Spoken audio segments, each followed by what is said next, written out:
In this video, I have a look at the 1/32 scale ready-made vehicles by Airfix. The ones they made and one that they almost made. Also, there's some weird decisions made with these. At the end of the video, I'll show them close up in 360 so you can have a closer look yourself. So, first time these show up is in the 1971 catalog.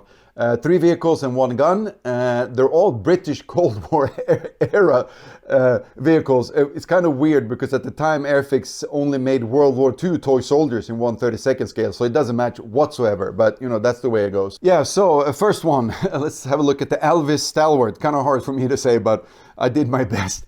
Soft plastic, transport amphibious vehicle. Really cool. I think the details on this one is really nice, actually. I guess the original vehicle doesn't have that much stuff going on. I like it that it has a tow hitch, so you can actually tow the artillery gun.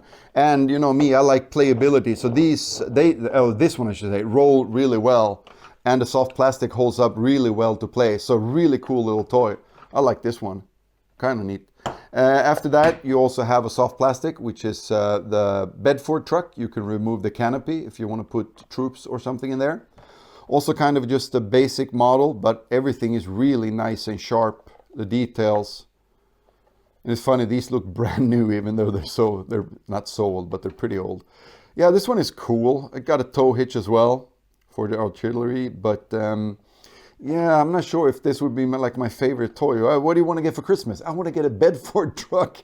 What are you going to put in my World War II troops? But anyway, so what happened then? I should not happen then, but besides that, this one, the Abbott self-propelled gun, very nice, but as you can tell, it's hard plastic, not soft plastic. Details, I think, are really good though. Nice little vehicle. I'll take this off and show you. I think they did it in a hard plastic because they wanted to have a firing feature. So you just pull this one back here. You're supposed to be able to lock it to the side, I think, but I can't make it to work.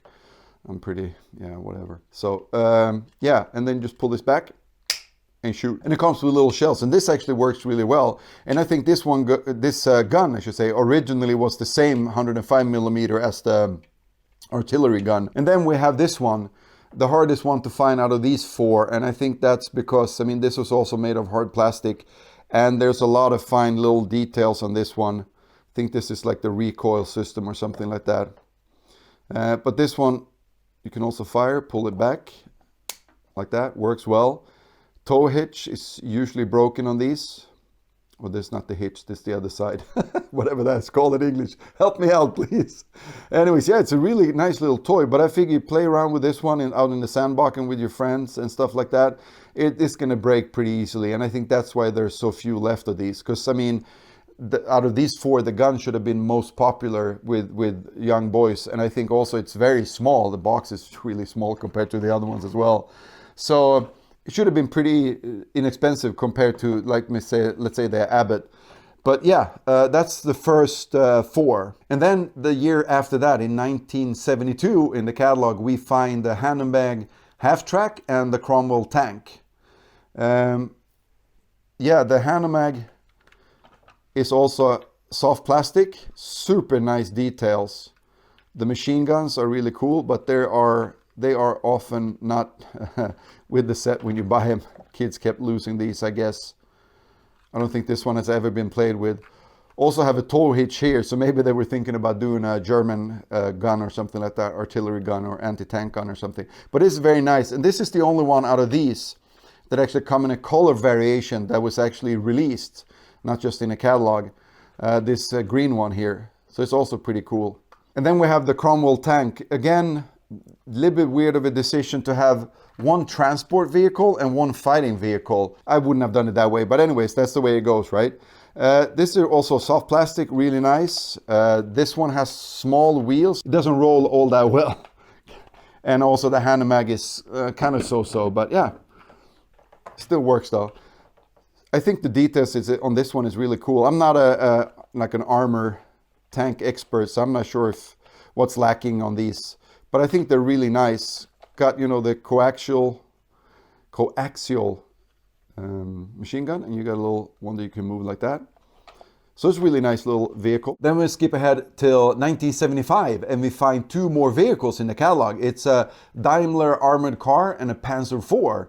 The problem with these, they were never released separate. They were only released in combat packs, which I think they started making those or selling those in 1976, so a year after this. And then they looked like this in tan.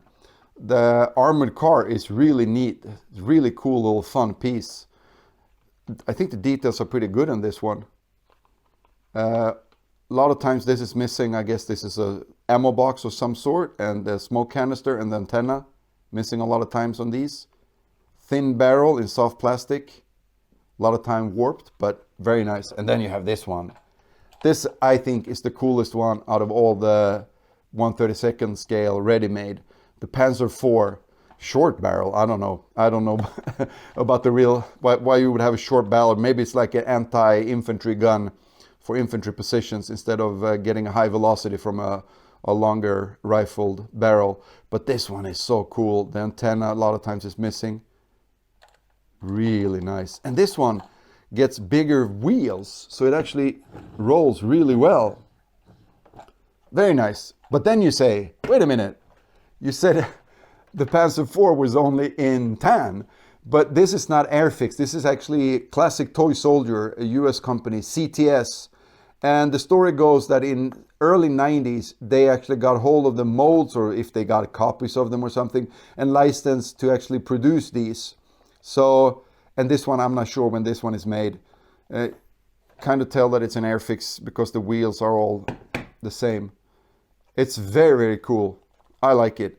And that also brings me over to another piece that's even cooler. So we're at the top of the cool, and now we're even cooler on the cool scale, or higher, I should say. This is the Sherman tank that was never released. And the story goes that Airfix in the late 70s were thinking about a third combat pack, which would be Pacific themed. So they actually had made a Sherman tank already. And as you can tell, it has the same wheels that the Panzer IV has.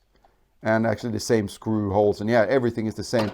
And it's kind of the same soft plastic though, even though this was not made by the Airfix, but CTS then, right? Missing the antenna on this one. I have one that's not put together that hopefully is complete. So they're kind of hard to find. Details I think are, I guess they're good. This one is a bit busted there. Yeah, so they also made copies of the Daimler and the Hanomag. See, the Panzer IV and the Sherman. Yeah, I think those are the ones they made in the early 80s. I mean, early 90s, I think, and then they had some later production as well. And as far as the boxes go, I like these. Some of them are more fun, of course, with the cooler vehicles like this one, the Hanomag. There's all these little drawings in the back here. And then on the back, of course, as always, they have other vehicles available. Interesting thing, I don't know, is it interesting? Maybe. But let's see, the Abbott, yeah. So this one says 1969 on the box, and I think maybe the Alvis, one of them I have, says 1970, even though they were in the 1971 catalog. And this one says 1971, even though it was in 1972 catalog. But I guess that's the way it goes. You know, you produce them maybe early and you make the boxes and everything, and then they don't get it released until another date or another year. Yeah, I think that's everything. No, wait, I just one thing I wanted to, I always have my ideas, but I think it's kind of a shame that they did some of the vehicles, at least, that were in the combat packs separate. One thing they should have done with the stuff from the combat packs would have been to do sell these separates, the pillboxes, because they're a lot of fun to play with.